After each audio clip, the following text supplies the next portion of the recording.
evening, everybody, and welcome to Carving It Up Live right here on Twitter, as well as the Carving It Up YouTube channel and the Grid Network YouTube channel. As always, I'm Bryson Carver. Very excited to be with you on this jam-packed, 1 hour early, but nonetheless jam-packed Friday show. NFL draft stuff. We got some NBA playoff reaction.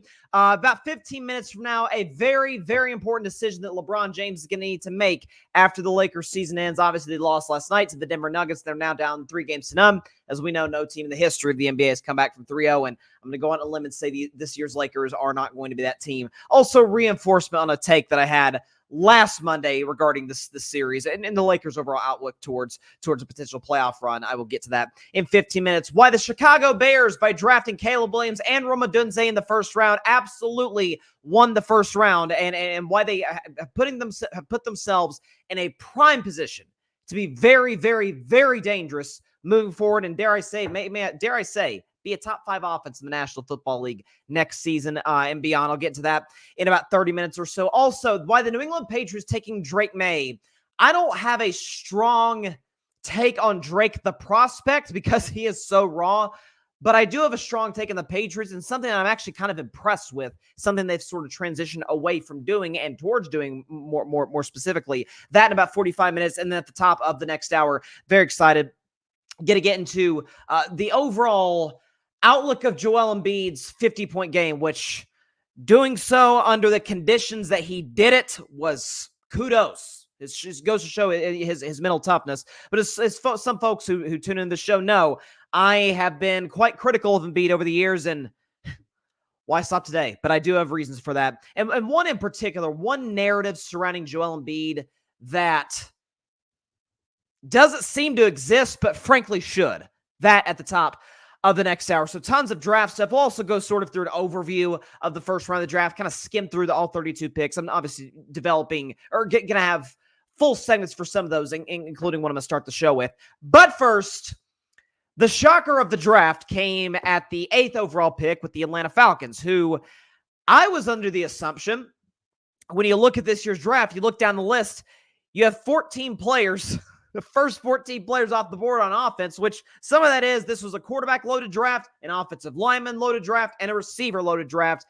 Not that many great defense players, but to a certain degree, it does feel like, okay, that draft kind of showed you what the NFL is about now. Of course, you need great defensive players. The Chiefs won the Super Bowl in large part because their defense was fantastic.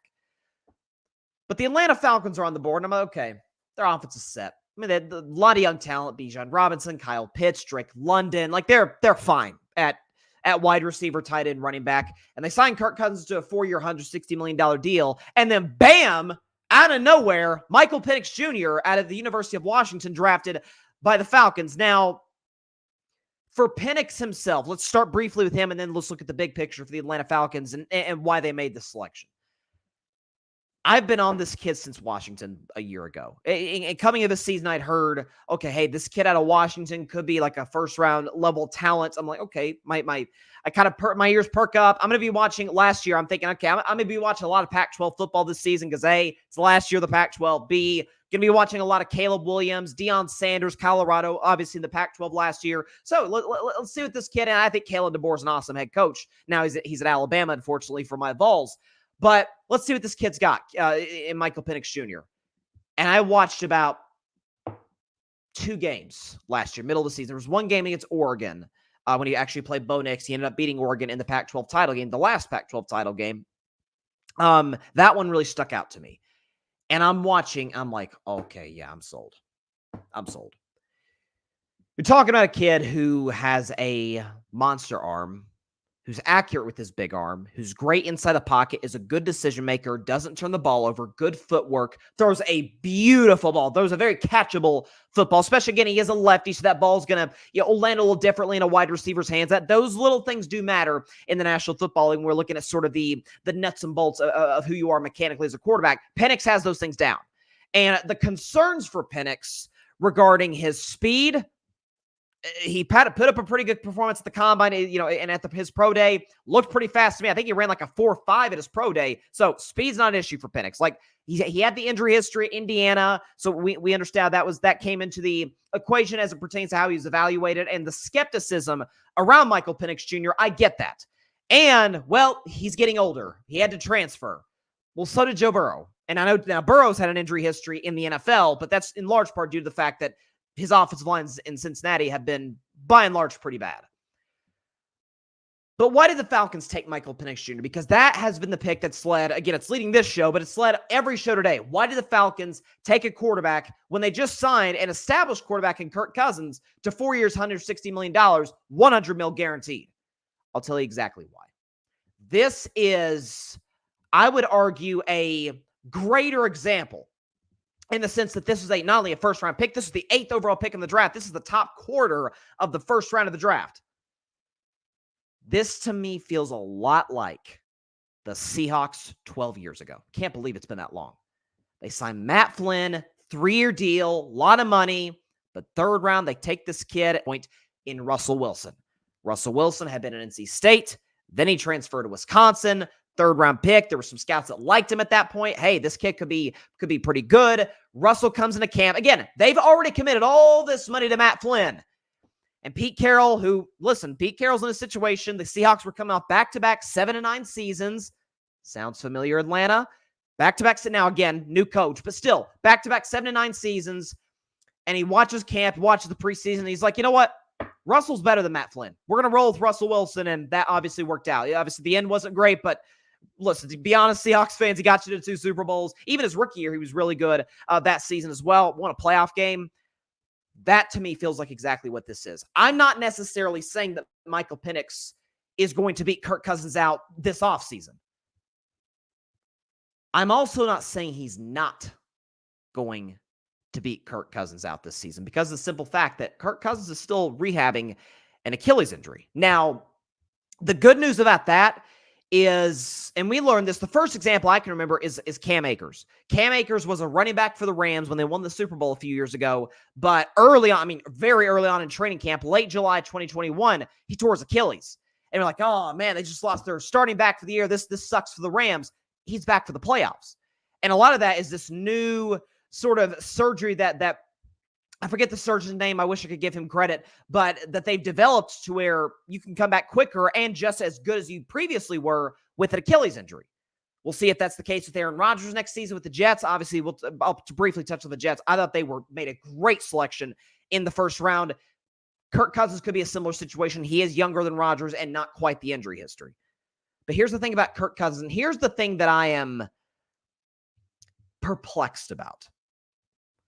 Well, Michael Penix Jr., why do you take him and to develop into this? Because there's been some similarities or some comparisons. Hey, Jordan Love sat 3 years under Aaron Rodgers. Well, the difference is Jordan Love was like 21 years old, 22 years old when he was sitting behind Aaron. Michael Penix Jr. is 24. So if he sits 3 years, he'll be darn near 30. Well, I think that's logically flawed. Because if Michael Penix Jr. is, he's so old, Kirk Cousins is 36 years old off an Achilles. And we all thought, I liked the Kirk Cousins deal. Listen, I had no inkling they were going to take a quarterback in the first round. But even at the time, it was, okay, listen, Kirk Cousins is way better than Desmond Ridder or Taylor Heineke or anybody the Falcons tried to throw out a year ago. But at the same time, okay, that's going to take him to 40. And as we all know, unless your name is Tom Brady and briefly Drew Brees, you don't play elite football at 40 years old at the quarterback position. Really any position outside of Adam Vinatieri and some other kickers back in the past. Morton Anderson. But Tom Brady, I used to call him the great outlier. Like, do not compare your old quarterback to Tom Brady. This just isn't normal. Kirk, by the time he gets to year 3 of that contract, he'll be 30. I guess so at that point, he'll be 38, going on 39. Then you start to ask some questions. And the question for the Atlanta Falcon is, and this is why I defend their front office for making this pick, because there's the video going viral of their GM talking to the owner, Arthur Blank, and Arthur Blank is like, what are we doing? Like, Arthur Blank doesn't look thrilled about the pick, and the GM's kind of explaining this to him, and the video kind of goes viral, as did his press conference with the head coach of the Falcons, Raheem Morris. They are looking at an upside pick on this. And also, to a certain degree, the overall production that Michael Penix Jr. showed us at Washington with NFL-ready receivers like Odunze, with some great offensive linemen around him as well, we can be able to translate that to the Falcons. And we can also be able to translate that to a division that ain't great. The Saints are still not as much as they were, but kind of in salary cap hell. The Panthers are basically in hell as far as their roster is constructed. And Tampa Bay's viable. We saw them get to the playoffs a year ago. Baker Mayfield earned every penny of that contract he got. But listen, Tampa Bay, we understand that there's some limitations of the roster. They haven't been a great drafting team deep into drafts, as we've seen the last few years. That's part of the reason that Tom Brady left. Part of it's because they were drafting late in the first round every year, so that factors in as well. But that's a very winnable division for the Atlanta Falcons.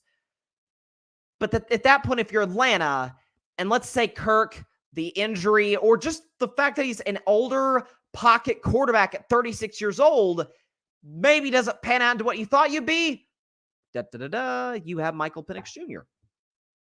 Now you're set. Now you have a young quarterback, certainly not relative to rookies, but relative to what you have now in Kirk Cousins.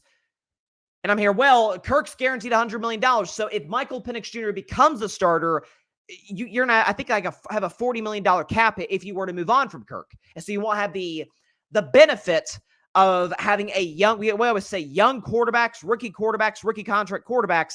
That's when you attack your window. That's when you go out and get free agents. The Falcons won't necessarily be able to do that because of Kirk Cousins' cap hit. Yeah, but all of Atlanta's stars are on the rookie deals. So by the time Penix's contract comes close to expiring or gets to a point year 3, if he's good enough, where they can extend him, that's around the time where you look at Bijan Robinson's contract, at Drake London's contract. Kyle Pitts will be beyond that point, but still, you consider him as well. Keep in mind, the Falcons had a pretty good defense last year. Keep in mind that they kept a lot of games close. It was their offense that failed them, in particular the quarterback, Desmond Ridder or Taylor Heineke, who failed them in the end. So again, if this is the guy that Atlanta has looked at all along, if this is a situation where the Falcons woke up Monday, Tuesday, Wednesday, yesterday, draft day, and thought, you know what? We've always been, the history of the Falcons is they've always been mediocre to pretty good. They have a couple in I think 60 years of the existence of the franchise, almost 60 years. They have a couple Super Bowl appearances, one in which they got not blown out, but handled by the Denver Broncos in John Elway's final game, and the second one infamously blew a 28-3 lead to the New England Patriots. But outside of that, it's they're fine. I mean, the Falcons rarely are awful. They're not like where Carolina is, but you never look at the Falcons as, oh, that's a premium franchise. They're the Steelers or the Packers or the 49ers or the Chiefs. You don't look at them in that context. We never have. And I think you look at that front office and you say, if you are the front office and you look at the franchise, you look at the overall roster, say, okay, I like our young pieces. I like what we have on defense. By the way, we can address the defense as the draft goes on and say, what are we aiming to be? NFC South champions or NFC champions? And eventually Super Bowl champions, which the Falcons, of course, have never won a Super Bowl. We feel like Michael Penix Jr. can get us there.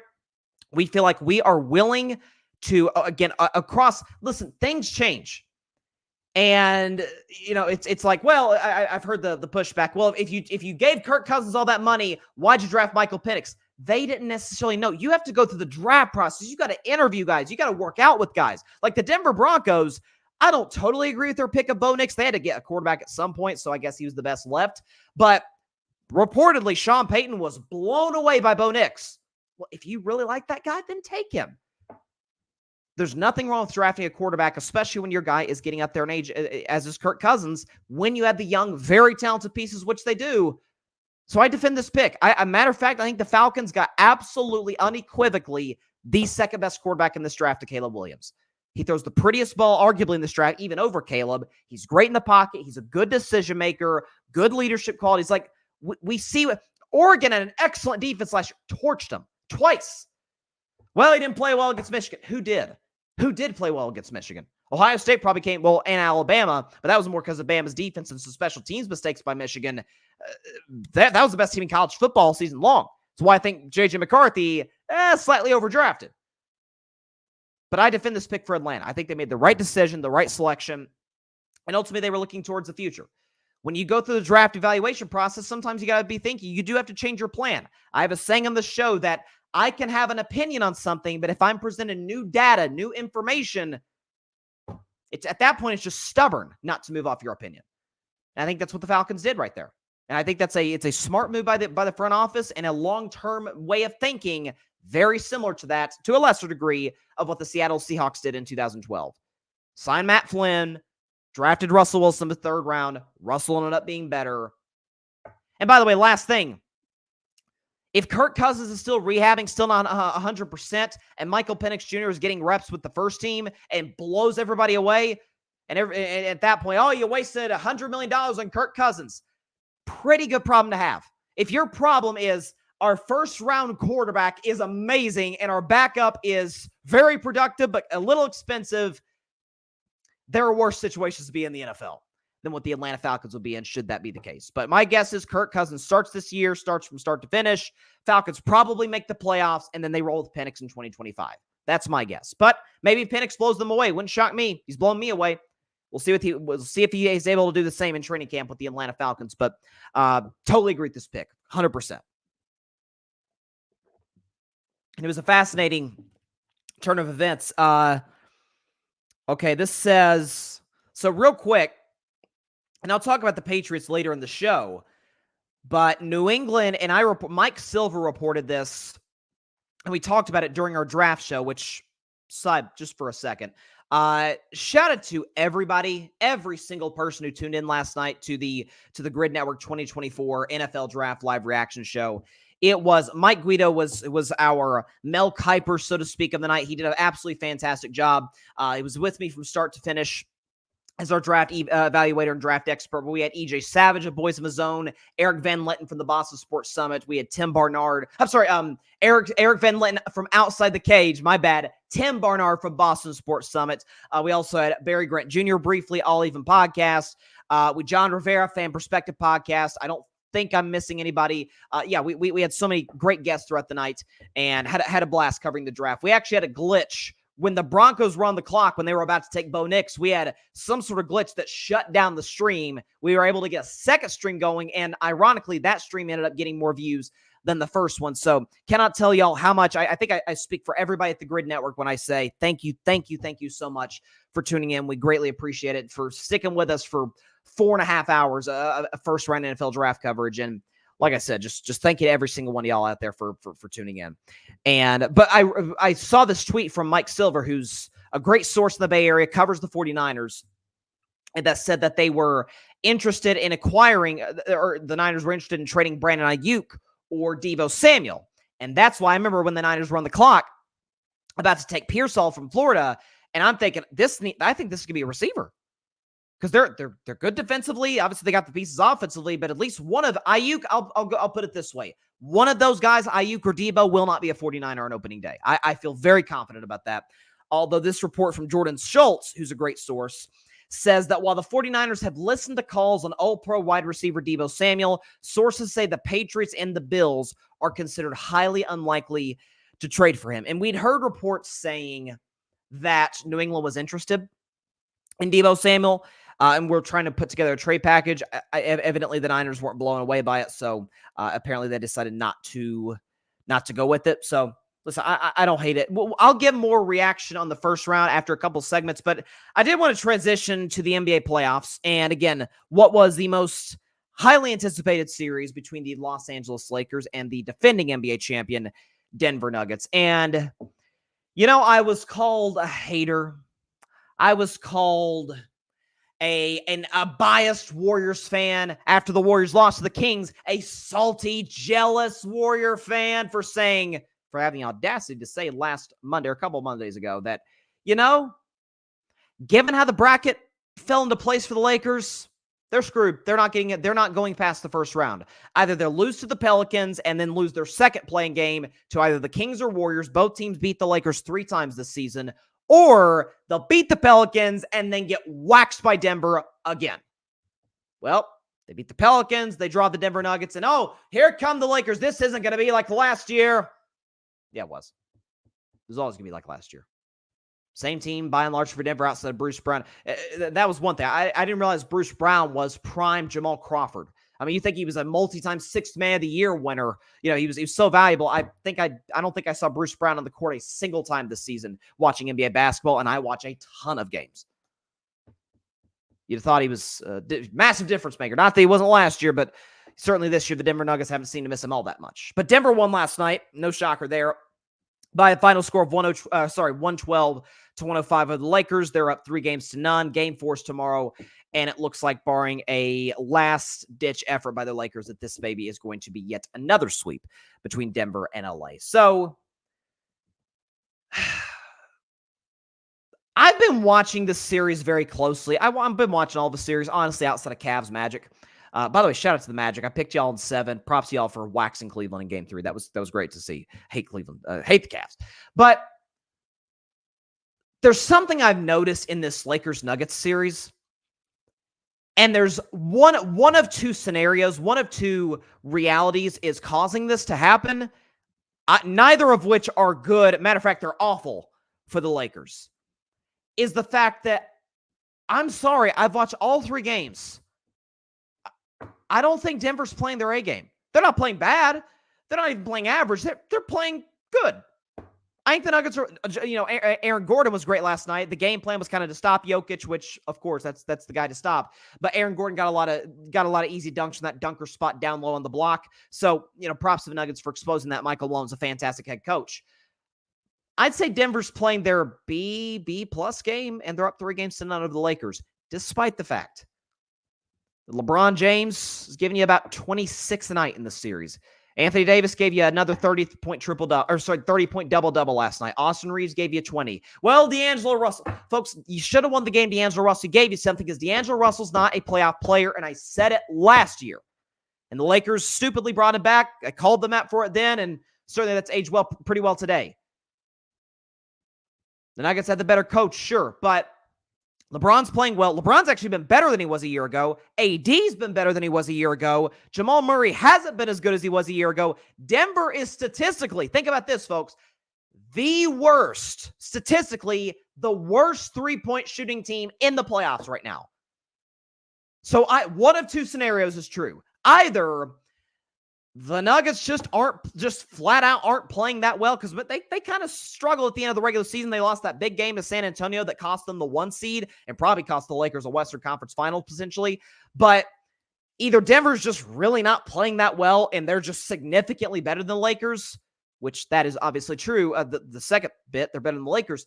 Or this might even be worse. They're like, we swept this team last year. We can play okay. Keep in mind, the reason I say this is because Denver's trailed all 3 games at halftime. Denver could say, keep it close.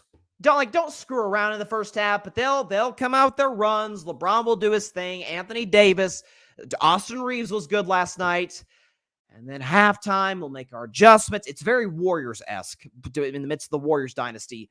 Third quarter, make our adjustments, and then go smoke them. One of those scenarios is true. And I think LeBron James is going to have to make a very hard decision this summer. So LeBron has been reduced to making comments after the game, quote, "It's just basketball. At the end of the day, it's just basketball." And some have said, hey, people are taking that out of context. I don't think that quote's been taken out. A lot of things are in the media nowadays, in politics and sports, in media, general media, whatever the case may be. But I don't think this was taken out of context. LeBron said, the quote where he said it's just basketball. He said, quote, "We know what it takes to win. We know what it takes to win a championship and how damn near perfect you got to be. That's not like something that's so crazy to obtain. I've been a part of it 4 times where you have to almost play perfect basketball to win. I don't feel a way about anybody that doesn't want to strive to be as close to perfect as possible. And it's just basketball. At the end of the day, it's just basketball." And LeBron is a very, very calculated person in what he says. He is, all great athletes are. They are very aware of what comes out of their mouths in press conferences, any sort of media appearance or availability of any kind. And that to me signals, and I don't fault him for this. Some will, the LeBron haters, that's their prerogative. I don't necessarily fault him for it because I said, you can go back to Monday's show. I said after game 1 of that series, LeBron was awesome in the first half of game 1. Scored 19 points, 7 for 10 from the field, was knocking down 3-point shots. Was great in the first half of that game. And the Lakers were up by 3. And Denver didn't play that well. And I think LeBron at that point knew they're better than us. They're better than us. We'll give them our best shot in game 2, which the Lakers did. Jamal just shattered every Lakers fans and players' hearts. And then that was the unofficial, or really kind of the official nail in the coffin, because second half of this game, the Lakers, Charles Barkley said it after, I totally agree with him, played with no heart, no effort. I should say no effort, but not a ton of intensity. I'm not going to say they quit, because I've seen situations where teams have quit. The Lakers did not quit last night in the second half, but just the energy was not there in what was a do-or-die game. You lose this game, you go down 3-0, it's over. Then again, it was probably over coming into the series, but that's the reality what the Lakers are facing at this particular moment in time. And I think LeBron's going to have to come to a tough decision this summer where he could retire, but I don't think he wants to. I think LeBron's going, my guess is I think next year is going to be LeBron's last year in the NBA. And that's devastating news for Adam Silver and for the NBA ratings, but that very well could be the case. And so LeBron will have to ask himself a question.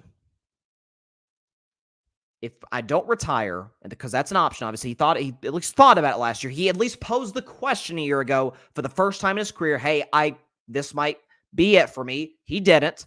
If that's off the table this offseason, LeBron will have plenty of time to make that decision because they're about to get swept or gentlemen swept. Either, or one of these 3 scenarios, I go and play with my son, assuming he obviously stays in the NBA draft or decides to transfer elsewhere. That remains to be seen. I decide to stay with the Lakers because it is great for business, because we can't beat Denver. That's obvious. Or I go to a team, Philadelphia, I think would be a great fit. Golden State, I think would be a great fit. Miami, potentially. And say, one last run. Let's stack the deck. Let's go after it. And I leave the NBA as a champion. Now, I think the Lakers option should be the least likely. Because if next year is LeBron's last year, and if it's not, he has one more year after that. LeBron, to me, has no more than 2 years left in the NBA. Like LeBron, in what would that be? That would be year 23. That'd be appropriate for LeBron, to number 23 to retire at year 23. But LeBron's not playing past 2026. He's not. I'm not sure he plays past 2025. He can always come back to LA. That's every rich person in America, and LeBron's a billionaire, either go to Florida, they go to New York, or they go to Los Angeles. If they're a coastal person, then that's kind of their motivation. He can always come back to LA. LA's been great for his business. It's doubled his net worth. He can always go back there. He's lived in LA off and on since before he was a Laker. So that's something to keep your eye on as well. And the Lakers, simply put, do not present him the best opportunity to win. Well, you can fire Darvin Ham. Okay, if you put Eric Spoelstra in this series, I think Spo's the best coach in basketball. And I don't think Darvin Ham's a good coach. I've been on that train for a while now. His halftime adjustments or lack thereof are quite evident. Him going away from the LeBron AD pick and roll at the end of game 2, I thought was inexcusable. But if they have Eric Spoelstra, okay, the Nuggets win in 6. It's closer, okay? Maybe a couple of plays go your way, you win the series. But again, we're talking about the best coach in basketball. You're probably not going to land Eric Spoelstra, is my guess, next season. I mean, you could land Sam Cassell from Boston. Okay, it's better than Darvin Ham, but it's not. Maybe you can win a series. I don't see it going past that. With a 40-year-old LeBron in year 22 and aging Anthony Davis, I just don't think that's realistic, to be completely honest with you. With Austin Reeves as your number 3 guy, and at this point, we can all acknowledge, I thought Austin Reeves could be a 3 in a title team.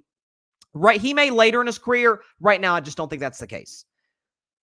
So I think the Lakers thing should be off the table. If LeBron wants to win if the last 8 playoff games, coming out this 8th playoff game, assuming the Lakers lose, if this offseason, the last 8 playoff games for LeBron James, in which he lost every single one, despite the fact that in the last, let's say, plays well Saturday, the last 5 of those games, he was excellent, efficient, great shooting, good effort defensively, getting his teammates involved, and they lost every single game.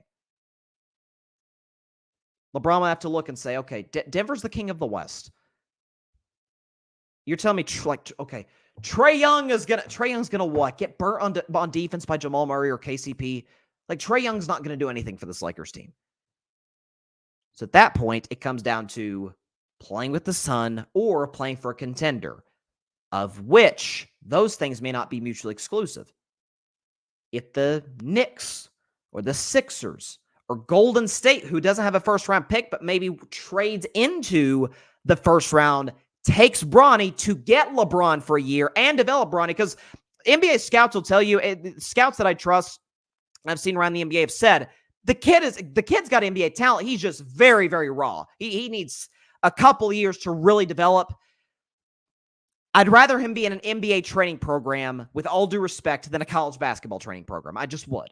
Especially if it's in an organization with smart people like Daryl Morey in Philadelphia, Steve Kerr in Golden State. Like, I think, Spo, Pat Riley in Miami.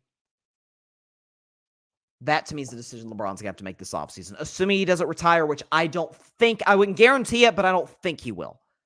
But at this point, I'm sorry, the Lakers, if the goal for LeBron is still to win championships, was at this point, I don't know what the other objective is. He's not an MVP player anymore. He's made his money. He's a billionaire at this point. At this stage, it's about the rings. And the Lakers do not provide him the best opportunity at that. That's obvious. This is now 7 straight playoff losses to the Nuggets, 11 straight losses to the Nuggets overall, and potentially going on 12 and back-to-back sweeps. It's just not a viable option for LeBron James if he wants to continue to compete for titles. You can say replace the coach, and would that make them better? Absolutely. Would it make them better to beat Denver? No, it would not. It just wouldn't. The Timberwolves last year, with all the injuries, and Ant Edwards wasn't last year what he was this year, got one game on Denver. It's not good enough. They're not good enough. So it's going to be a very interesting offseason for LeBron. I think LeBron will be available next offseason. I've been consistent on this. I think Giannis might leave Milwaukee or request a trade. Or not might. I think he will leave Milwaukee and request a trade. I've been on that for a few weeks now. I think the fit between he and Dame, simply because of their games, not that they're not great players, not future Hall of Famers, they are. Giannis is one of the 3 best players in the league, but their games just do not fit. My buddy Barry Grant Jr. of the All Even podcast was the first one to point that out. Like the pick and roll where, because Dame doesn't have a consistent floater or mid-range jumper, and because Giannis doesn't have any jumper at all, consistent jumper, it's kind of one-dimensional to a certain level. Doc's not a good coach. If you fire Doc, okay, but that'd be now 4 coaches in 3 years for Giannis. Like and the roster's older. They don't have a lot of flexibility in terms of being able to get another star or to move Dame for somebody else. So I think Giannis, this is the prime of his career. I think the Knicks with Jalen Brunson would be a perfect fit for him. I think Paul George could be available. Like there's some big time. Last year, I remember Draymond Green, and I love Draymond, but Draymond Green was like the free agent last summer, and everybody A, knew he was staying in Golden State, and B, knew Draymond's very viable to the Warriors. The numbers still today bear that out. But Draymond isn't ever, even at his peak of his career, was never going to be the best player in a championship team. Not to say some of these guys isn't. Giannis obviously can, because we've seen it, and he's still that type of player. Paul George can't. LeBron can at this stage in their careers, but they could be the number 2 in a title team if the situation's right. So that's what I'm looking at right now. So very, very interesting. So again, I think the Penix move for Atlanta, I like it because I like the talent, I like the character, I like the quarterback, and I like it because the fact that the Falcons are looking towards the future, not just the present. Well, why just sign Kirk Cousins? Guys, plans change. And listen, you can't go back, revoke Kirk Cousins' contract. Could you have let Kirk Cousins know a little earlier? Maybe that's the area where the Falcons could have handled the situation a little better. But listen, there's also and then we'll move on to the Chicago Bears. There's also an element for Atlanta and for Kirk where, and I don't fault Kirk for this. I actually, matter of fact, commend him for it.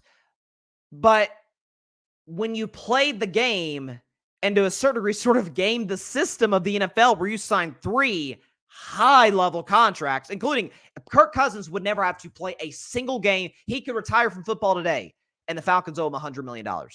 Guaranteed.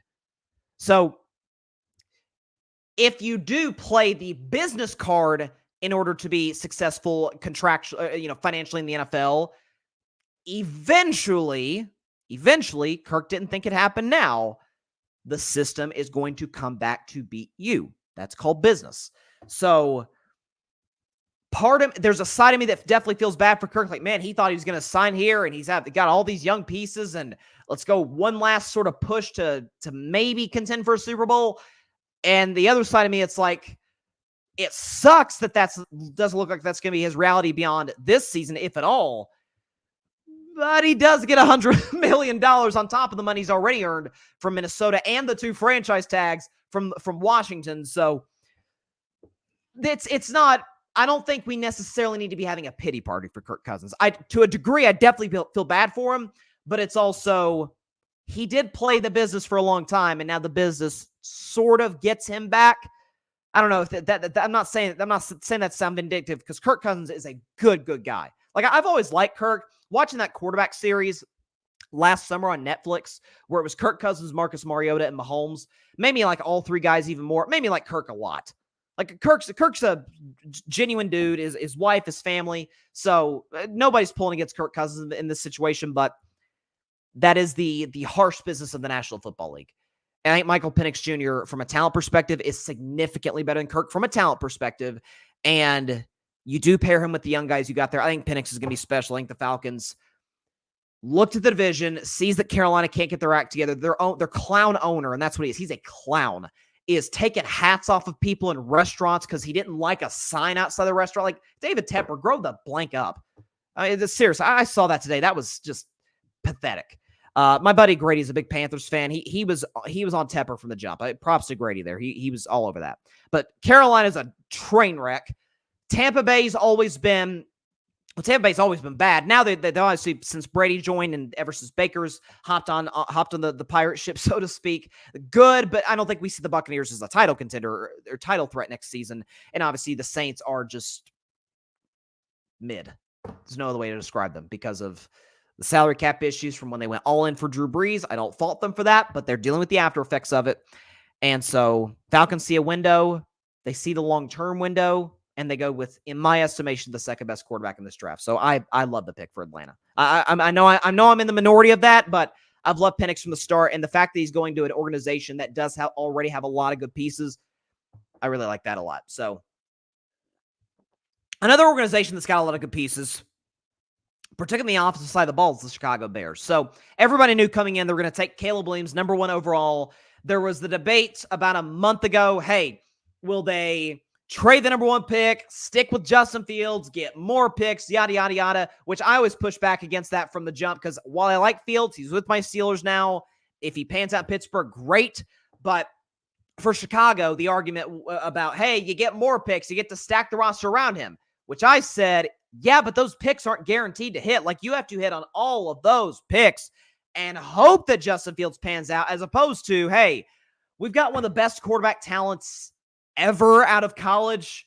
Not say he will be one of the best quarterbacks ever in the league, but out of college, as far as from a pure talent and intangibles perspective, that guy's right there for the taking, because you fleeced the Carolina Panthers because they're a poorly run franchise. And the Bears, to me, made the right decision. Got a 6th rounder that could turn into a 4th rounder, but probably ends up staying a 6th rounder with the Pittsburgh Steelers.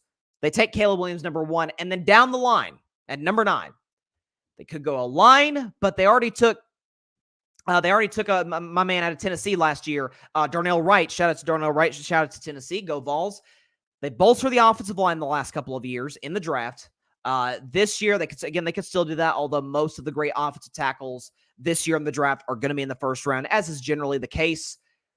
So they go with Odunze, who I really like. Malik Neighbors. I would give Odunze a slight advantage over Malik Neighbors as the 2nd best receiver in this draft, obviously to Marvin Harrison Jr. But this is, and I've been on this for a couple weeks or so, this is not, and I talked about it last night in the draft show on the Grid Network. Please subscribe to the Grid and check out our draft show, part 1 and 2. We had to end up doing a second stream in the middle of it. But I said, this isn't the stereotypical number 1 pick, gets the highly touted quarterback, and the situation is crap, and the quarterback has to fix it. This is not Peyton Manning in 1998 with the Colts. This is not Andrew Luck in 2012 with the Colts. This is not, more recently, Trevor Lawrence with the Jaguars in 2021.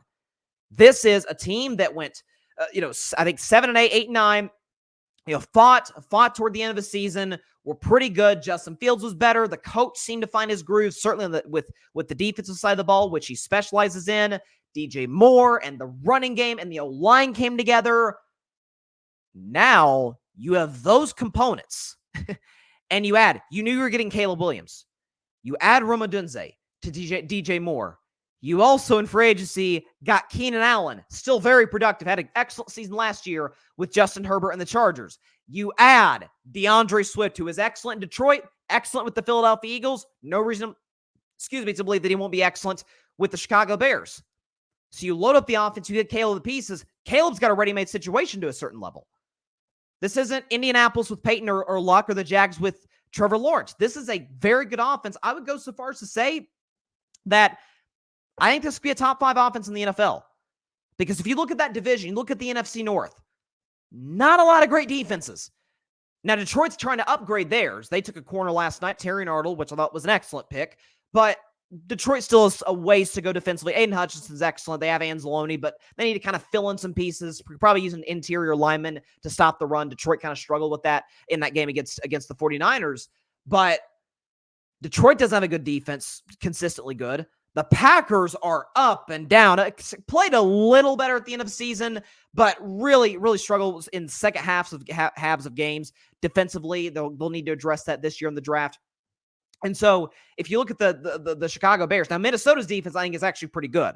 I think Minnesota's got a pretty good defense with Brian Flores running that side of the ball. I mean, he's a masterful defensive mind. Comes from the Belichick tree, and we know the defensive coach that Bill is. So he gets to kind of, in essence, because of these weapons, and if he pans out into what I think he is, which is within 2 years a top 5 quarterback, he gets to spread the ball around to tremendous wide receiving targets. DJ Moore's always been productive. The problem with DJ Moore is he's never had elite quarterback play ever in his life in the NFL. Now he does, potentially. I think that'll be the case. Keenan Allen, we've seen what he's done when he's had elite quarterback play, whether it be Phillip Rivers or Justin Herbert. Now you had Odunze, who had a guy who thinks could be excellent, and Michael Penix Jr. in college. DeAndre Swift's an excellent running back. They've upgraded the offensive line. The defense, by the way, ever since they traded for Montez Sweat, and that was a trade, I remember midseason, I'm like, it's kind of weird. Chicago's not competing really for a playoff spot. Like, I don't know if I love this for them. Chicago was already, they're kind of a defensive culture.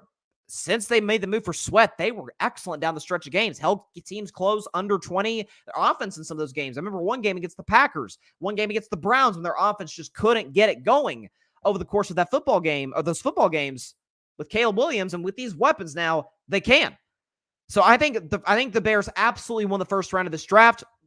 They get, I think, a true number 1 receiver in Odunze and a true, not just franchise quarterback, but a guy I think is fully capable of being a superstar at the next level in Caleb Williams, and a division that is no doubt tough. But the toughness in the NFC North comes to the opposite side of the ball. Green Bay's got Jordan Love, and assuming he continues what he did in the second half of last year, they're set. They've got the weapons. They've got the run game, O-line. LaFleur really impressed me last year. You look at Detroit. Listen, I've been bullish on Detroit from the jump. Since last year's draft, literally, check the tape, when I picked the Lions to go to the NFC title game, and 9 months later, they came through for me. But that offense is stacked. That offense is loaded. They're well coached on both sides of the ball, but they're trying to upgrade their defense. Minnesota is like the reverse. They have a pretty good defense, even though they did lose one of their elite pass rushers this year, Danielle Hunter. But offensively, they've got the pieces.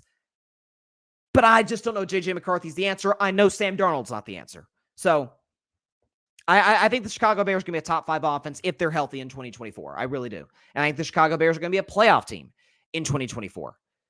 I mean, if you look at across the NFC, we look at the NFC and the NFL the same way we do the Eastern Conference and the NBA, where it's, once you get about 4-ish teams, maybe 5 down, not great in the Eastern Conference in the NBA. Kind of the same in the NFC. We know San Francisco's good. We know Detroit's good. Green Bay's ascending.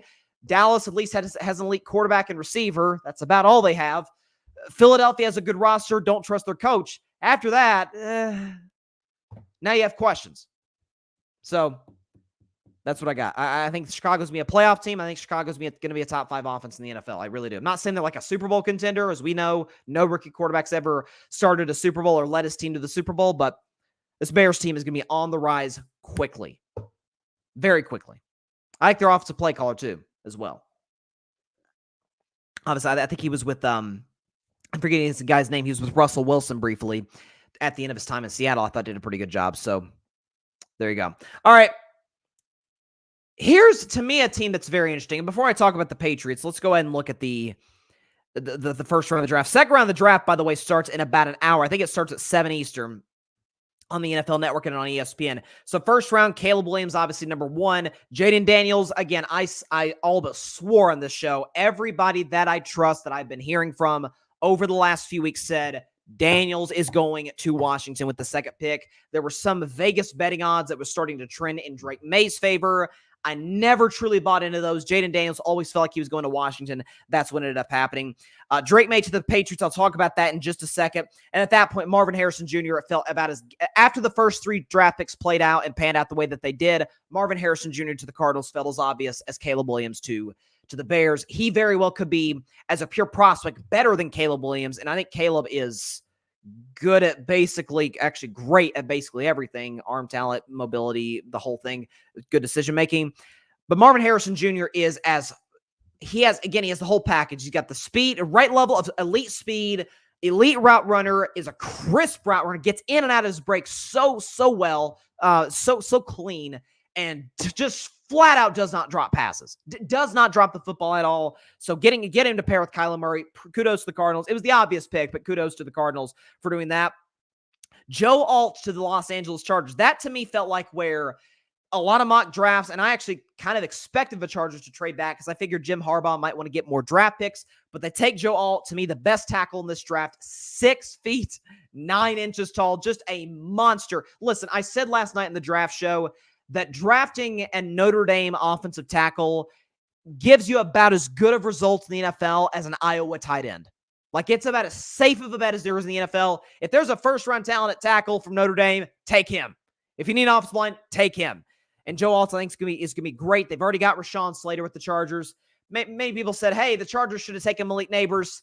Yes, but it's a deep receiver draft. The LA can get a receiver or 2 in the second, third, fourth rounds. So, but you will not get a star left tackle historically in later rounds. So kudos to the Chargers for making that pick, because I was under the assumption that Joe Alt was just going to fall to Tennessee, and that felt inevitable. It was not. Malik Neighbors to the Giants. And I'm my man Eric Van Letten from Outside the Cage, who was on our draft show throughout. Shout out to Eric and the guys in Outside the Cage, our MMA podcast on the grid. He was ecstatic about this. I felt kind of confident that the Giants would screw up and take J.J. McCarthy. They did not. They took Neighbors, who's just can absolutely fly. Crazy fast receiver. Really, really good target to go with my man Jalen Hyatt out of Tennessee. Go Vols. So Tennessee was in the spot, the Tennessee Titans, where their guy, Joe Alt, and I have no doubts that Joe Alt was their guy, gone to the Chargers. Well, now we have to go with the best left tackle available because our offensive line is in shambles. So they go with J.C. Latham out of Alabama, which, listen, J.C. Latham was, in recent mock drafts, recent scouting reports, absolutely flying up people's boards in recent weeks. So him going as high as 7th was not that surprising to me, especially given the need for Tennessee and given that Joe Alt was already gone. Penix to the Falcons was the big shocker of the draft. I talked about that to lead the show. I just talked about Odunze to the Bears at 9. McCarthy to the Vikings. They traded up a pick with the Jets to get the 10th pick to take J.J. McCarthy. Again, the 4 best quarterbacks to me were off the board by the time the Vikings got on the clock. It's not that I don't like J.J. McCarthy, and I've been very vocal on this, but there's nothing about him that says, oh, that's special. And by and large, if you look at the star quarterbacks in this league, they're special. Mahomes, everything's special. Allen, special mobility, special arm strength. Joe Burrow, good Lord, is that guy accurate. Lamar, athleticism. You see all the great quarterbacks in this league. Dak Prescott, underrated arm strength, deadly accurate. We see take 2022 out, great decision maker. Justin Herbert, big, strong, massive arm. Good. That's what we get. CJ Stroud, monster arm, great decision maker. That's what we see from the elite quarterbacks in the NFL, and I don't see that with J.J. McCarthy. Now, that said, given where he was projected to go, which was top half of the first round, some even had top 3 in the first round, which I thought was lunacy. This is about the best spot he could have landed with the Minnesota Vikings, because he gets Justin Jefferson, he gets Jordan Addison, he gets Aaron Jones to run the football, an improved offensive line, a good defense to back him up. Listen, I think Kevin O'Connell is an outstanding head coach. I've been on that ever since he was hired 2 years ago. I think he's great. And so the pieces are there. But this isn't going to be like Michigan, where he can go into a game knowing we're rushing for Worst case, 170 yards today. Aaron Jones can still run the football. That's not the NFL. I don't care who you are. That's not the National Football League. So that's my concern with McCarthy. I have some, concerns. But listen, he's mobile. Arm strength is okay, but there's nothing about him from a tangible standpoint that's special. But from what I hear, smart kid, so that could serve him well. But I don't see him anything. I see a ceiling as being a pretty solid starter in the NFL. I don't see anything beyond that. 11th pick, Olu Fashanu to the New York Jets. Kudos. Finally, the Jets make a smart decision related to football that actually makes sense. They've already got Garrett Wilson. If they want another receiver, they can take one later in the draft. Brock Bowers would have been a good pick with Aaron Rodgers. That's not their biggest need. They're loaded defensively. Protect Aaron Rodgers at all costs. Well, they got Morgan Moses. They got Tyron Smith, who's still productive, albeit injured at this stage of his career. And they get Olu Fashanu, who's a monster up front at the offensive line. So kudos to the Jets. Listen, the Jets are dead. We saw it a year ago. They're dead if Aaron Rodgers is not healthy. And especially 40 years old, not the player he used to be. I've detailed that at length on this show. Off an Achilles injury, you need to keep him upright as much as possible. So good pick. Matter of fact, excellent pick here by the Jets. Bo Nix to the Broncos. Look, Denver needed a quarterback desperately. If Jarrett Stidham's the best quarterback you got, unless you just want to tank for next year's quarterback draft and take Shedeur Sanders or somebody like that, you probably need to go ahead and roll with Bo Nix, who, listen, Sean Payton, who's the quarterback whisperer and an offensive mastermind, he loves Bo Nix, so I'm skeptical. I like him more than J.J. McCarthy, but we'll see. But listen, Sean Payton I trust, so we'll see if he can get it done. Brock Bowers to the Raiders was a very curious one. I think Brock Bowers, I've seen him play in person before when Georgia played Tennessee back in November. The guy is just his speed is off the charts. He's got great hands. He gets open. He's not a great blocker, but he can block. The thing is, the Raiders already have Michael Mayer, who they drafted a year ago. So are they going to play a lot of 12 personnel, run the football a lot? We saw them do that in the second half of the season. Maybe. Listen, not that it's not Brock Bowers. I'm skeptical. I think the kid's awesome. The problem is right now with the Raiders is nothing against Aiden O'Connell or Gardner Minshew. It's not the ideal quarterback situation he could go to. Talise Fuaga goes to the Saints. Ryan Ramczyk could be out for the year. They need an offensive lineman, so good pick there. Latu out of UCLA to the Indianapolis Colts. I think the Colts were going to take Brock Bowers if he fell to them, but they go offensive line, not offensive line. They go edge rusher to go with DeForest Buckner there to kind of strengthen that defensive line. So props to them. Byron Murphy, by a lot of people's evaluation, was a top 10 prospect, goes to the Seattle Seahawks. Will McDonald, new coach, replaces Pete Carroll. He's a defensive guy, so that kind of fits what they're trying to do. Listen, Seattle's really talented offensively. I think they have arguably the best receiving trio in the sport with Metcalf, Lockett, and Smith and Jigba. Good running game, improved offensive line, although it could use some depth. They're just kind of limited at quarterback with Geno Smith. Productive, but can't go terribly deep in the playoffs if that's who they've got. So I actually kind of like that pick, Byron Murphy to the Seahawks. Dallas Turner to the Vikings. Listen, I don't love the McCarthy pick, but I think Dallas Turner is the best defensive player in this draft. He's rangy. He can get to the quarterback with ease. One thing, too, that I think matters, he's young, he's fast, he's quick, he's twitchy. He plays on turf in Minnesota. That matters. So that's Dallas, like we talk about the Dallas Cowboys. Oh, they're a fast team more than they're a physical team. Well, when the Cowboys are blowing out a team at home, they're just flying all over the field. That to me feels a little bit what this pick represents for the Vikings, where it's quick, fast, again, very obviously strong guy to come off the edge for them and get to the quarterback. But I think he's a good fit for them, and playing indoors in Minnesota, I think, really helps them as well. So really good pick by Minnesota. Amarius Mims to the Cincinnati Bengals. Listen, I get he has 8-9 college starts in his resume. The upside's obviously there. I would have really liked to see him go to the Pittsburgh Steelers, who took Broderick Jones a year ago in what I thought was a great pick by Oklahoma, or out of Oklahoma, to strengthen what was a really bad O-line. So I would have really liked to see Mims go to my Steelers. He instead goes to the rival Bengals. We'll see if they're able to develop him. Jared Verse, this is, again, the Rams' first round pick since I was 12 years old. Like, it's been that. I'm not even joking right now. I was literally 12 years old the last time the Rams had a first-round selection. So kudos to them. They make the right selection. In my estimation, Aaron Donald retires. They get Jared Verse, who's an excellent pass rusher in his own right, out of Florida State to strengthen that side of the ball. I think the Rams are a serious threat in the NFC. So good pick for them to strengthen that D-line. Choi Fatanu out of Washington. My man Ryan Flowers, Clutch Sports Talk, actually texted me this morning and congratulated me as a Steelers fan on getting this guy at 20. Apparently he saw this kid play when he was 10 years old. So, if there's anything I know about my man Ryan Flowers, the man has a football acumen higher than just about anybody I know. So shout out to Ryan, shout out to Clutch Sports Talk, obviously. That made me feeling more confident about it, but big guy, offensive lineman out of Washington. He grew up a Steelers fan, and according to Coach Mike Tomlin, he said that he was a top 10 player on the Steelers board, so they got exactly the guy they wanted. As I said, my dream for this draft was for Michael Penix Jr. to be available for my Steelers to take, to go ahead and potentially move Justin Fields in the way that the Niners moved Trey Lance to the Cowboys, play Russell for a year, Penix as a starter in 2025. If that wasn't the case, either go receiver or offensive lineman. I mean, there was a lot of discussion, even in our draft show. Hey, they could take Cooper DeJean from Iowa. They could take one of the corners. The Steelers are kind of thin at corner. And I'm like, okay, we're thin at corner, yes, but we at least have Joey Porter. And for the love of God, we've got to go offense.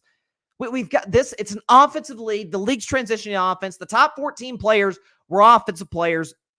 And it's something I criticized Tomlin and the Steelers front office, Omar Khan, a lot on last season was, if you think Kenny Pickett's the long-term answer, you're just delusional. Like, you can't win games with the running game and the defense like you could in 2005. It just doesn't work that way anymore. Props to the Steelers making the smart pick. They're doing a lot what the Cowboys did to me about 10, 12 years ago when they took Tyron Smith and they took Travis Frederick and they took Zach Martin. And by the way, they've taken guys like, who's the other guy they took? The other Smith guy, Tyler Smith. A couple of years ago. The Cowboys are good at drafting offensive linemen. There was a period, though, where they really committed to the offensive line. I feel like that's what the Steelers are doing right now, so I really, really love the pick for my Steelers. So go Pittsburgh. Chop Robinson to the Vikings. Okay pick for Miami. It's a position of need. We'll see if he develops, but lost the defensive coordinator there. We'll see if they're able to get him to what he needs to be. Quinyon Mitchell, I thought was a really good pick for the Philadelphia Eagles. Micah Parsons was on Bleacher Report with C.J. Stroud. Reacting to the draft. Parsons apparently really wanted that guy, Quinyon Mitchell, to play with him. So from Toledo, by the way, he goes to the rival Eagles. So not great for the Cowboys. Brian Thomas Jr., wide receiver from LSU, goes to the Jaguars. And this is a position of need for Jacksonville. Calvin Ridley leaves. Christian Kirk's dealt with injuries. Like, you need to give Trevor Lawrence some outside receiving threats. They did that, so kudos to them. Terrion Arnold to the Detroit Lions, who traded with the Cowboys to get to the 24th pick. Really solid young corner out of Alabama. Really physical corner. Honestly, reminds me in some ways of like a Richard Sherman-esque character in terms of his overall draft ability or draft prospect ability. So good pick for the Detroit Lions. Jordan Morgan to the Packers. If there's one thing Green Bay does well outside of drafting quarterbacks, it's drafting offensive linemen. Graham Barton, really talented center out of Duke, goes to the Buccaneers. Darius Robinson, edge rusher, goes to Arizona. Xavier Worthy, the Chiefs trade with the Bills. The last time the Chiefs traded with the Bills to get a first-round pick, they took this quarterback out of Texas Tech. Is it Mahomes was the guy's name? Yeah, Mahomes. It took him. Pretty good trade for Kansas City. I'd say that worked out pretty well. I don't love Xavier Worthy, to be honest with you. I really don't. Listen, his speed's obvious, but his hands aren't consistent. He's not great catching the football. He's a good route runner, but he's 165 pounds. But it's like what we talked about with J.J. McCarthy earlier. If there's one place if I had to pick one destination in the entire NFL where Xavier Worthy could work, it's with the best offensive coach of this generation, Andy Reid, and the second greatest quarterback, at least currently, as we see here today, all time, in Patrick Mahomes.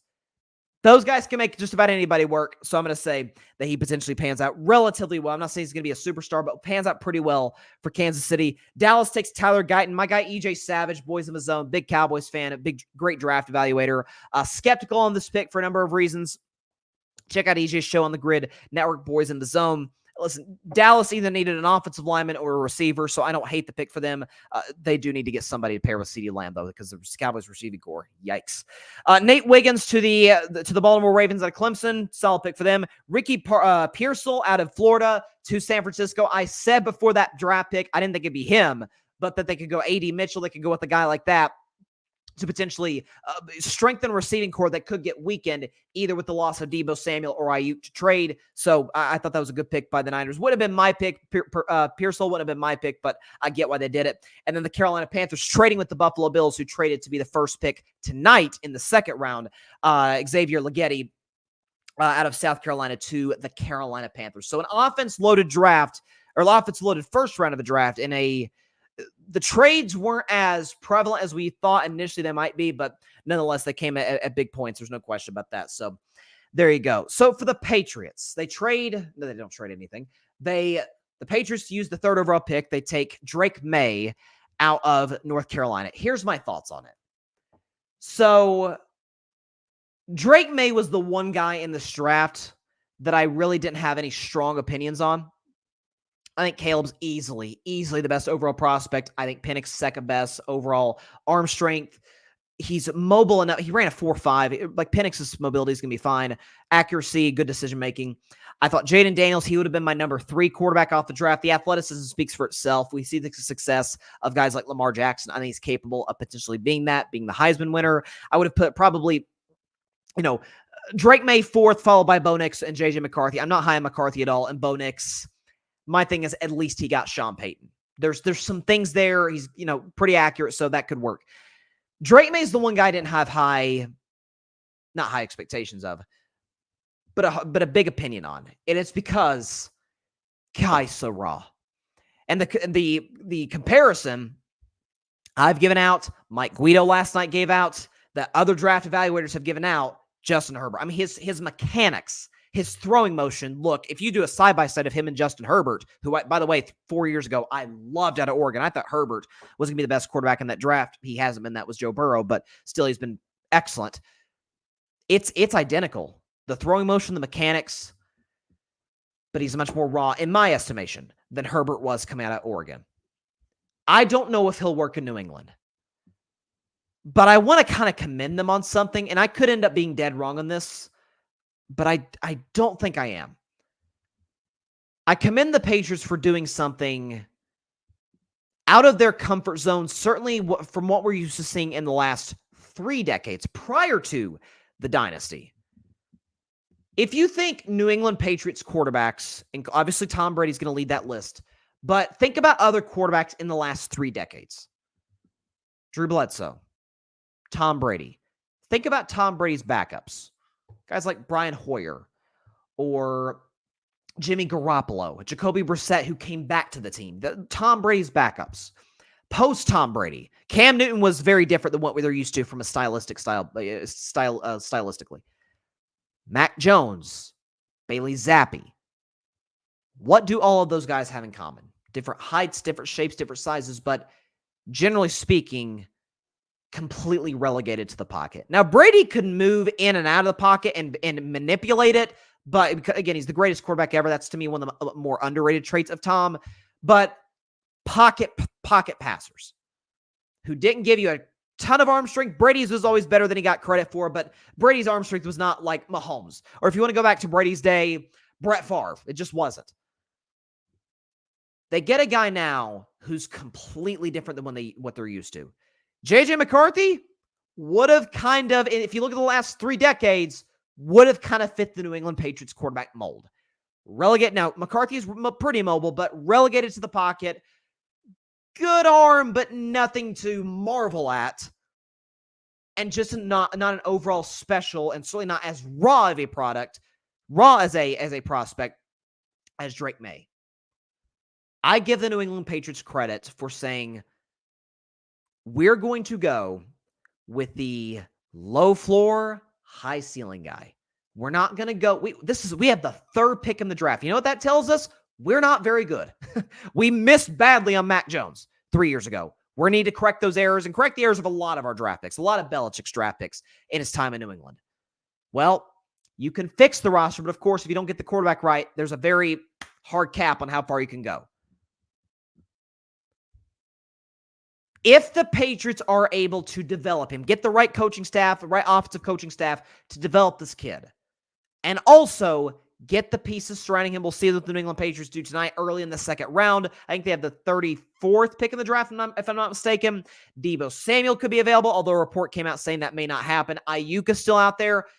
If the Patriots this year, be it throughout the rest of this draft, be it in the trade market over the course of this offseason, and in next year's draft, really just go all in on committing to putting as many offensive skill position pieces around Drake Maye as they possibly can while developing him, then I actually think he could be a really good player.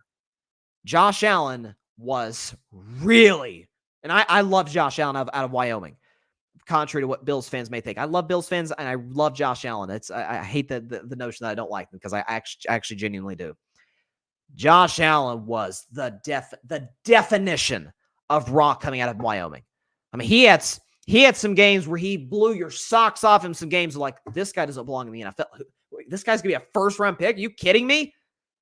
Even that first year in Buffalo, athleticism there, but there's a lot of stuff to clean up. But once they did, now you have what you have with the Buffalo Bills and Josh Allen. The mistakes are still there. But when you get the best of Josh, which is often enough for him to be a top 5 quarterback, you see what he's capable of. That, to me, can be Drake Maye. He's good. He's mobile. His decision-making isn't great. If you look at the last 10 years of quarterbacks that throw whether it be a lot of interceptions or just kind of force the ball into areas they don't need to be forced in, those usually, that's an instinct thing. That's something that's just in your DNA. You are a risk taker by nature, which that's okay. Mahomes is a risk taker. There's a lot of guys who are like that. You just have to learn how to coach around it. You have to be able to fix the other flaws around his game that are moldable. If the Patriots do that, because Jerome Mayo is from the Belichick tree. The Patriots have always had a defensive identity, even in the Brady days with Belichick. The defense is going to be fine. They still have some good defensive pieces. Judon's still there. Christian Gonzalez is coming back. They'll be fine defensively. Offensively, they have probably the single worst skill position group in football. They just do. So for that reason, I'm always been a big proponent of playing, especially if it's a raw quarterback, play him off the bat. Just go get him on the field, get him into game experience, and go from there, and then build the team around him. I said that about Anthony Richardson last year. Well, the difference, and I had to kind of revisit that take and look at it and say, okay, well, Anthony Richardson also did have a good coach in Shane Steichen. We saw what Shane Steichen did with Jalen Hurts, so we trust him there. He has Michael Pittman. He has Jonathan Taylor. There's some good pieces with the Colts. There's no good pieces in New England. Nothing. So I would sit Drake Maye for a year. If you want to play him at the end of a season in just late December, early January, into the regular season, see what you got. No problem with that. But I'd roll with Brissett. I wouldn't hate if they kept Bailey Zappi as well. Not saying that Drake Maye, I don't think it'd be the worst thing if he started as a third string quarterback. I'm sure he'll work his way up potentially into being the second stringer. But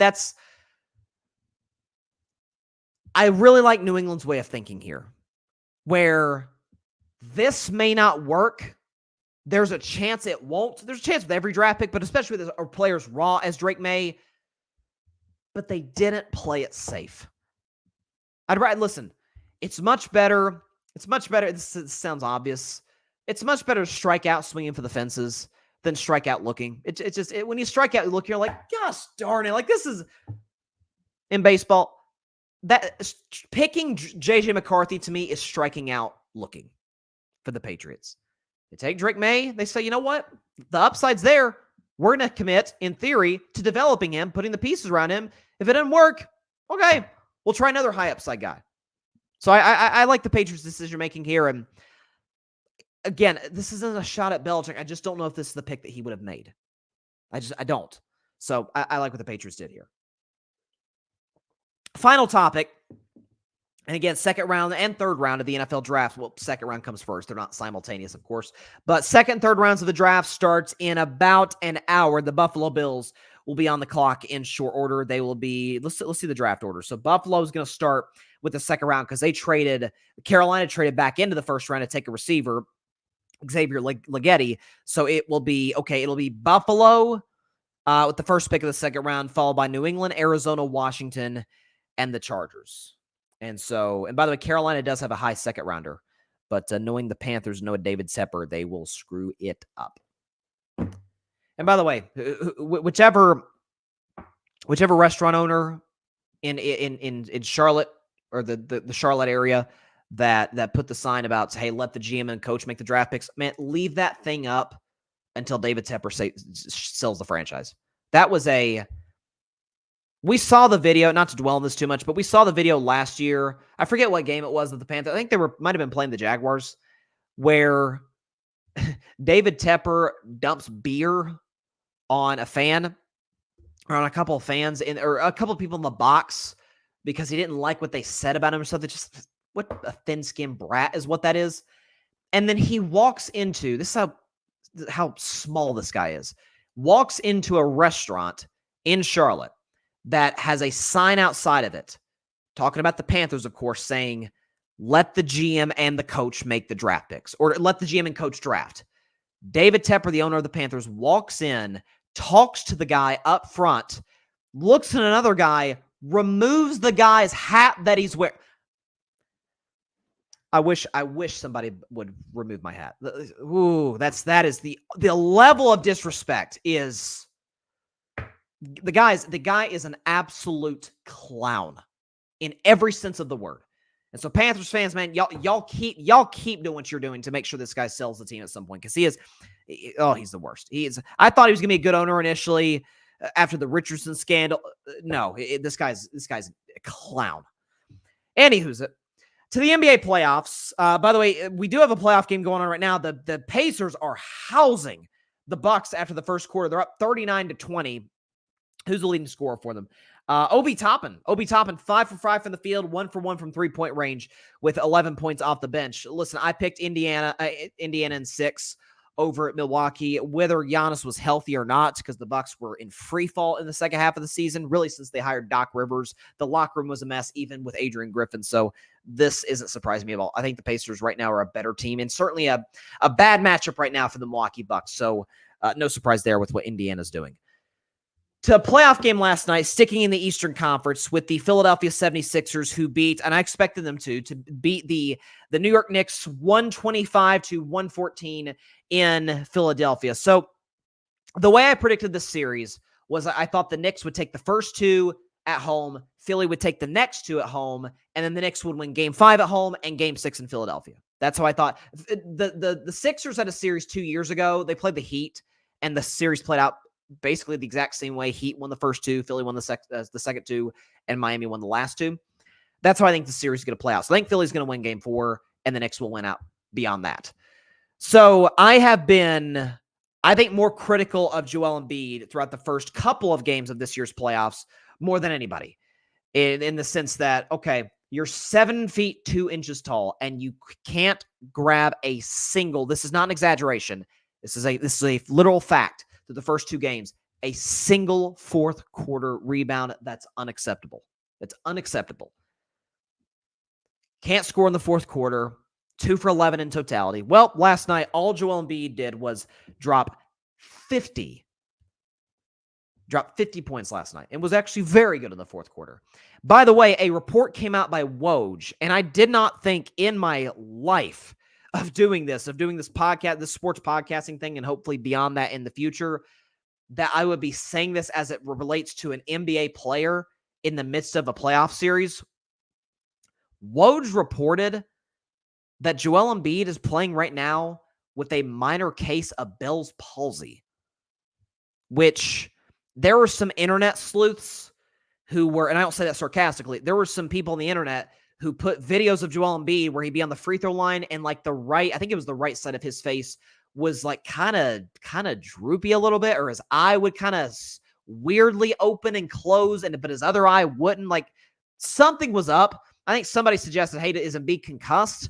So the Bell's palsy thing tracks. So that's listen. One thing in my criticism of Joel Embiid, the one thing you cannot say I have not said, guy's tough as nails. I mean, I went through the list of every single postseason with the exception of 2020 in the bubble. Every postseason he's had an injury of some sort, whether it be a finger injury, a knee injury, meniscus, whatever the case may be. One situation he got like concussed, I think, against the Toronto Raptors 2 years ago. Like the guy's gets hurt a lot, and it's been the very reason I've said he's not a reliable playoff player. Of all those injuries, he's missed 7 playoff games due to injury. And he was sick one of those playoff runs in 2019. So the guy plays through injury, and I give him major kudos for that. Here's what I'll also say. This would be a great segment for carving up the context, but it's a Friday, so it doesn't count. Joel Embiid scored 50 last night, which on its face is wow. Given the type of defensive team the Knicks are, you drop 50. Man, especially after how you struggled in the fourth quarter of the last 2 games. You kind of owed your team. He scored 50 points on 19 shots. 13 for 19 for the field, 5 for 7 from 3, which is pretty impressive.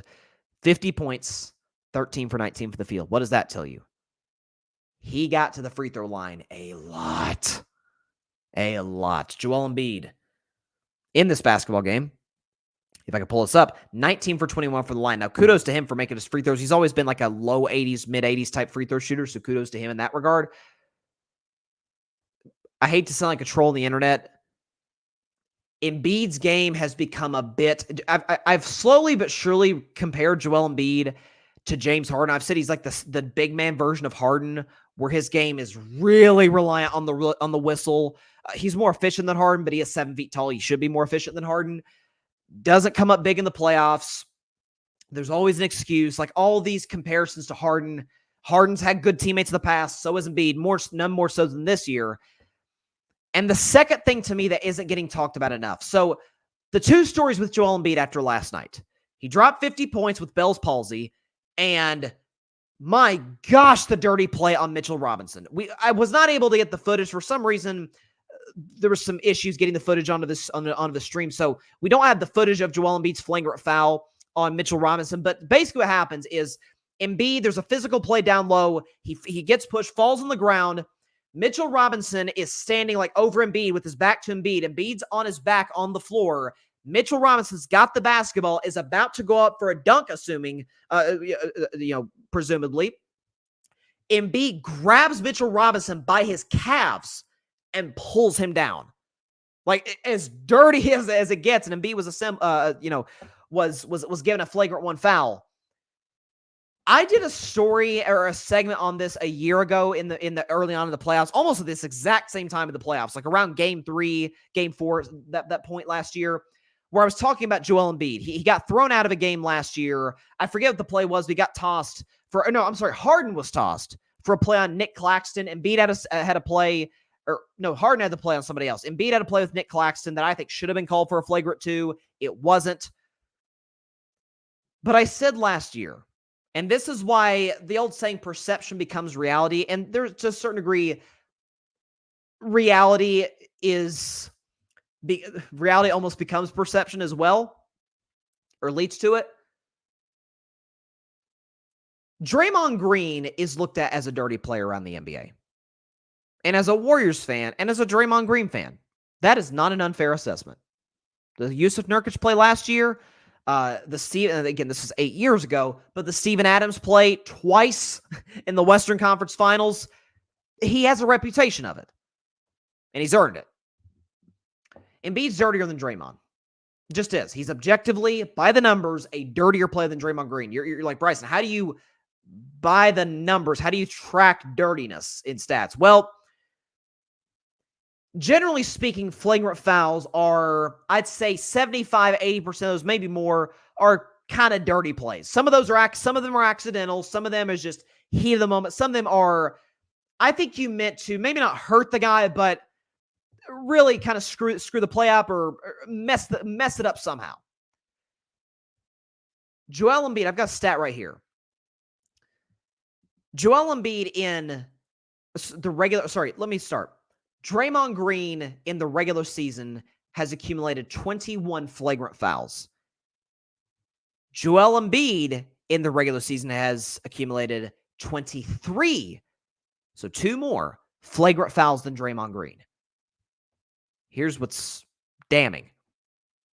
Draymond Green has 21 flagrant fouls in 970 regular season games. Joel Embiid has 23 flagrant fouls in 489 regular season games. So basically essentially half the regular season games played for Embiid, he has more flagrant fouls than Draymond. In the playoffs, Draymond Green has accumulated 6 flagrant fouls in 157 playoff games. Joel Embiid has accumulated 7 flagrant fouls in 56 playoff games. So one more flagrant foul than Draymond in a third of the basketball games. When is the NBA going to step in and do something about this? They've done it. They've taken steps with Draymond. Some of them I've defended. Some of them I thought was absolutely insanity. How Joel Embiid has never been suspended for a playoff game, and I'm not necessarily saying he should be suspended for Game 4, but a fine, like a hefty fine. Listen, Joe Dumars, formerly of the bad boy Detroit Pistons, which I find it a little, and I don't fault Joe Dumars for this, but I do find it a little ironic that a bad boy Piston is the guy in charge of the disciplinary aspect of the NBA, like disciplinary area of the NBA. I find that a little ironic, but nonetheless, he suspended Draymond Green for the Domantas Sabonis. Remember the play Draymond Green where he stomped on Domantas Sabonis' chest in the Sacramento series a year ago, and Draymond got suspended for Game 3. And part of the reason he was suspended, Joe Dumars, his words, not mine, was that Draymond Green had a history of unsportsmanlike acts. Embiid has more of a history. Why aren't we suspending him? Just a question to ask. So, again, hats off to Embiid for dropping 50. That doesn't just happen in the playoffs. But his game does seem to be a little overly reliant on the whistle. Jokic just doesn't. And he's a dirty player. He's a dirty basketball player. If Draymond Green's dirty, which I'm not going to push back on you if you say that as a Draymond Green fan, Embiid has to be dirty. By the numbers, he has 2 more flagrant fouls than Draymond Green in half the regular season games played, and he has 1 more playoff flagrant foul than Draymond Green in a third of the games played. I think the numbers are pretty obvious at that point. So, again, that could have been a Carving Up the Context segment, which we do every Wednesday, about middle of the show, 6:30 Eastern, 3:30 Pacific, middle of the show on Carving It Up on Wednesdays, Carving Up the Context.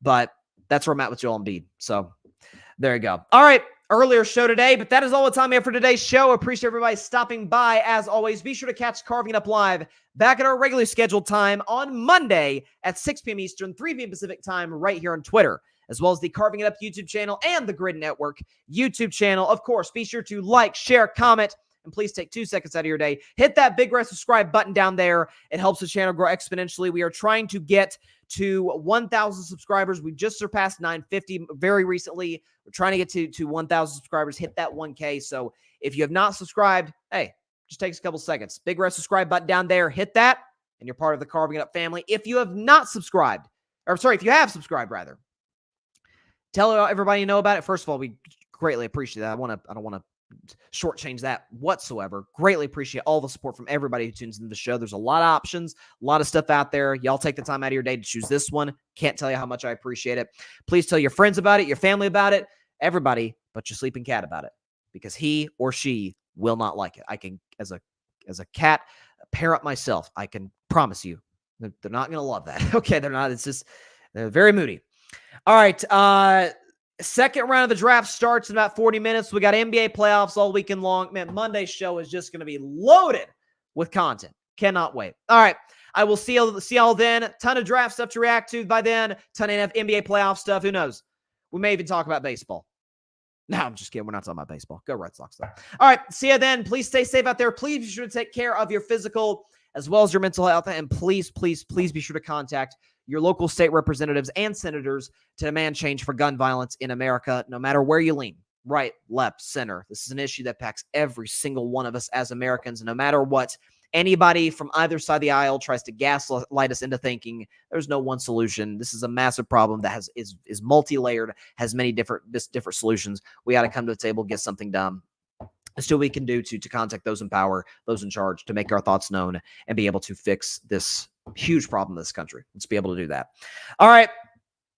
And by the way, Tennessee, yeah, you know what you did. Those are in power with the gun laws recently. Like, screw y'all for that. All right, I'll see you on Monday's show. Draft stuff, NBA playoff stuff. Cannot wait. See you then. God bless y'all. Peace out.